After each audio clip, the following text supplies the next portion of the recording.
ආයිබෝවන් අද අපි කතා කරන්න යන්නේ හිටපු අමාත්‍ය මහින්දානන්ද අලුත්ගමගේ මහත්මයාගේ බිරිඳ සේනානි ජයරත්න අලුත්ගමගේ මහත්මිය පළ කරපු විශේෂ ලිපියක් ගැන.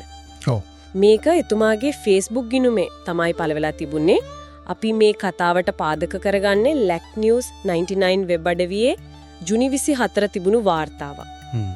සේනානි ජයරත්න මහත්මිය කියන්නේ හිටපු අගමැති දීමු ජයරත්න මහත්මයාගේ දියණියක් කියලාත් සඳහන් වෙනවා. ඉතින් අපි බලමු මේ ලිපියේ තියෙන ප්‍රධාන කාරණා මොනවද? ඒකේ ස්වරය කොහොමද? මොනවාදකින් මතු කරන ගැඹුරු අදහස් කියලා. ඔව්.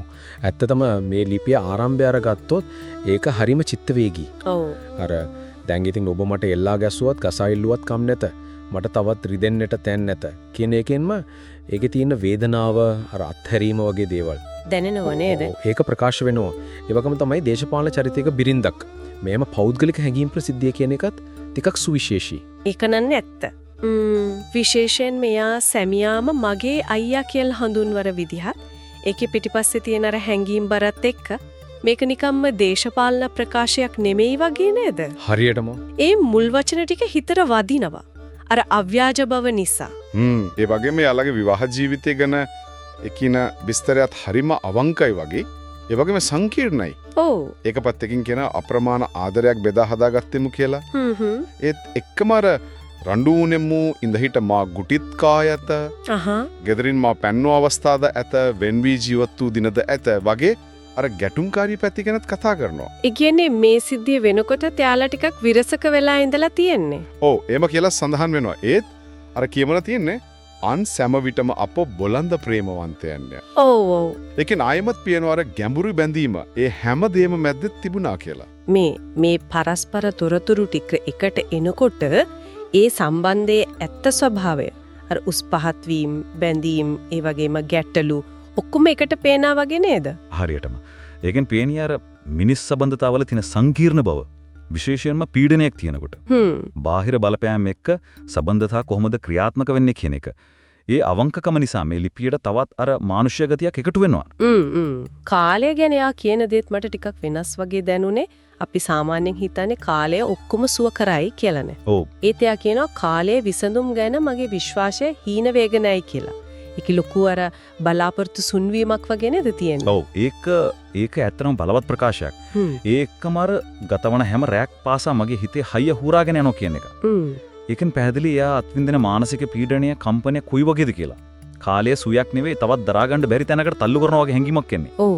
ඒකෙන් එයාගේ මානසික තත්ත්වය ගැන හොඳ චිත්‍රයක් වෙනවා. එතනින් පස්සේ එයා නීතිය යුක්තිය පැත්තට එනවා. ඒකත් හරිව. අර සංකේතාත්මකයි නේද? ඔව්. නීති අඩුපාඩු හොයන්න හදන්න යාගේ සැමියග සිරුර පන පිටින් දෙනවා කියන එක.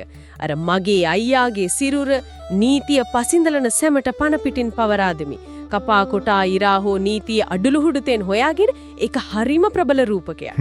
ඇත්තම. ඒ වගේම අර මූලාශ්‍රය කියන විදිහට එයා අධිකරණ ඇමතිතුමා කිව්වා කියන මාලිමා ආණ්ඩුවේ යුක්තිය නෙවෙයි ඒ වෙනුවට සැබෑ නීපියේ දෙවංගනගේ යුක්තිය තමයි ඉල්ලන්නේ. හරි. ඒ යුක්තිය එයාගේ සැමියට විතරක් නෙවෙයි අනාගතයේ හැමෝටම දේශපාලකයෝ නිලධාරීන් රටේ මිනිස්සු හැමෝටම ලැබෙන්න ඕන කියන අදහසක් එතන තියෙනවා.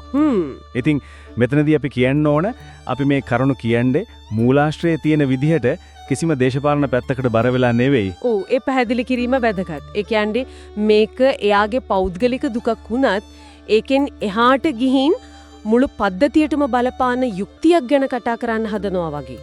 යම් දුරකට ඔව් එහෙම කියන්න පුරුලම් පෞද්ගලික අත්දැකීමක් අරගෙන පොදු දෙයක් වෙනුවෙන් කතා කරනවා වගේ ස්වභාවයක් පේනවා. අවසානයේට එයා ප්‍රාර්ථනා දෙකක් කරනවා නේද? ඔව්. එකක් තමයි එයාගේ සැමියා කොහේ හිටියත් මානසික සුවයෙන් ඉන්න ඕන කියන එක. අර ඔහු කොහේ හිටියත් මානසික සුවයෙන් වැජම් වේවා කියන එක. අනික තමයි සැබෑ යුක්තිය ඉටුවීමෙන් ලැබෙන පින යාට ලැබෙන්න ඕන කියන එක. ඒ පින් මගේ අයියාට අත් වේවා කියලා. ඔව් ඒ ප්‍රාර්ථනා දෙකෙන් මේ හැම වේදනාවක් මැද්දේ වුණත් අර යම්කිසි ආධ්‍යාත්මික සුවයක් සාධාරණත්වයක් බලාපොරොත්තු වෙන බවක් තමයි පේන්නේ. ඒක ඇත්ත. ඒකෙන් මේ ලිපියට තවත් ගැඹුරක් එකතු වෙනවා. ඉතින් සම්පූර්ණයෙන්ම ගත්තම මේ ලිපිය කියන්නේ අර ගැඹුරු පෞද්ගලික වේදනාවක් ගැන. ආදරය, ගැටුම්, සංහිඳියාව මේ ඔක්කොම එකතු වෙච්ච සංකීර්ණ මිනිස් බැඳීමක් ගැන.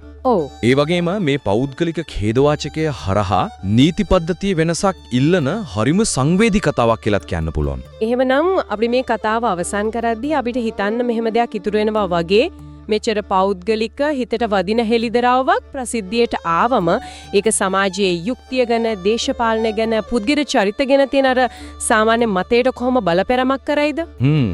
එහෙමත් නැත්නම් අර ප්‍රසිද්ධ වේදිකාවල අපි දකින්න කතා පිටිපස්සේ තියෙන අපිට නොපෙනෙන පෞද්ගලික ජීවිතවල ඇත්ත බර, වේදනාව, සංකීර්ණත්වය ගැන මේ ලිපියෙන් අපිට මොනවද ඉගෙන ගන්න පුරවන්න වෙන්නේ?